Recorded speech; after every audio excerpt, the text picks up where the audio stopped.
Extremely popular Minecraft mods have been accidentally teaching people how to make a nuclear warhead, and I want to explore it so you yourself can make your own nuclear warhead. In Minecraft, of course. Step 1. Acquire a nation state, or if you're in America, lobby the government. Step 2. Make sure everyone on the committee is on board with a project plan, and if they're not, make them disappear. Or if you're in America, lobby the government. This is why popular dictators love a one-man team.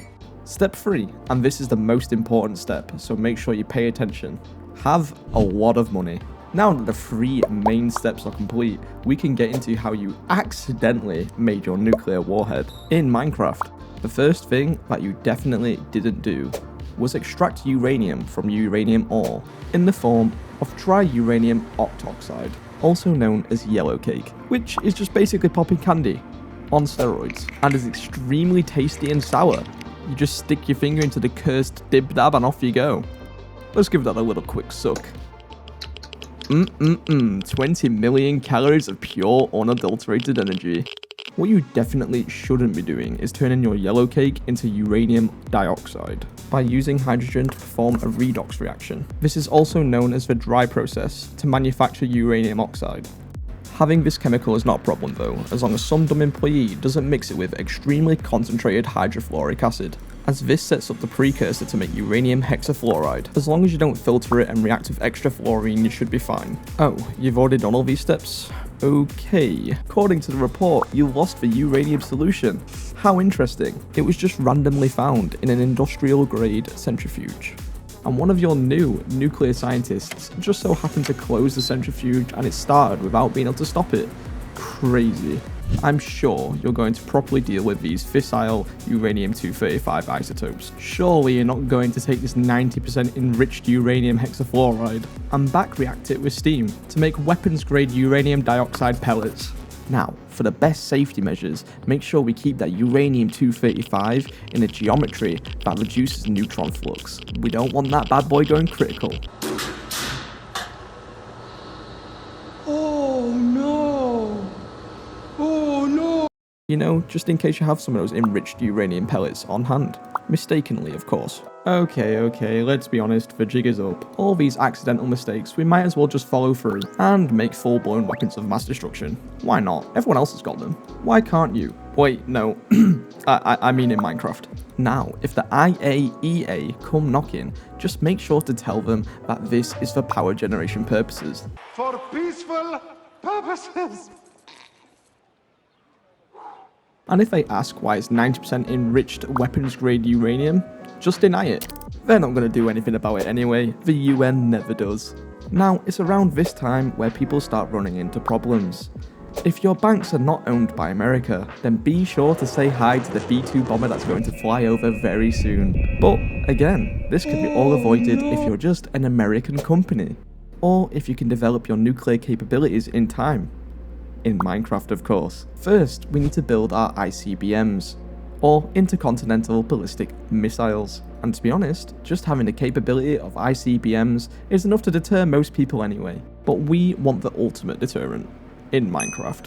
First, we need to design a rocket and fuselage that's able to get to suborbital heights. We then also need a targeting system so that it can be directed to our target of choice in Minecraft. Finally, the part that we've all been waiting for, the warhead. We're going to take those uranium oxide pellets that we definitely don't have, wink wink, and we're going to surround it in a reflective beryllium core that's going to be lined with lithium on the inside. You might be wondering, why do we have lithium? Well, it turns out that neutron activation causes lithium to turn into more tritium. This decay from lithium to tritium actually increases the yield by 250%. And to think all of that was found out from a horrendous miscalculation. We need to make sure that we get the geometry of the shell just right, so that the neutron flux is subcritical at all times. Did someone say demon core? In our warhead, we're going to pack our conventional explosive, this TNT block. And we're going to encase this in a completely round dome shape, so that when the blast goes off, all of the pressure is contained on the inside.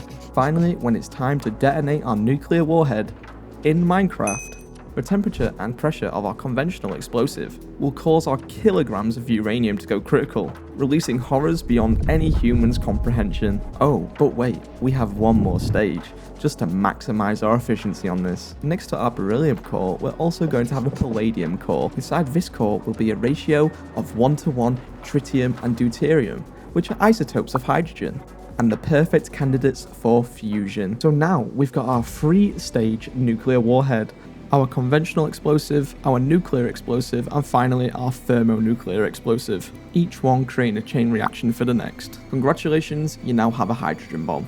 Welcome to modern day warhead manufacture in Minecraft.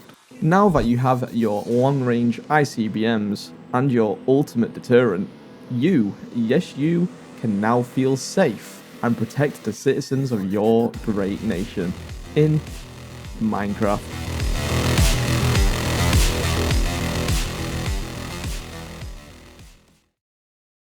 Nuclear weapons absolutely suck, and the fact they were the first things we crafted upon learning about and harvesting the power of the atom, the breaking of the atom, as just another way to kill each other is honestly baffling. Even though big explosion look very cool, modern day nuclear technology is one of the most safest and most efficient forms of power generation that we have ever seen and probably will see for the next few decades. So although this is a little bit of a satirical video, the point of this video was actually meant to highlight how easy it is to have nuclear capabilities and the fine line that exists between power generation and nuclear weapon, because it does simply come down to just letting that centrifuge spin for a little bit longer than normal. But that doesn't give certain countries the right to restrict other countries' nuclear capabilities just because weapons grade uranium is a possibility, especially when those countries are complying with nuclear regulations. And we should fully point out the hypocrisy of some of these countries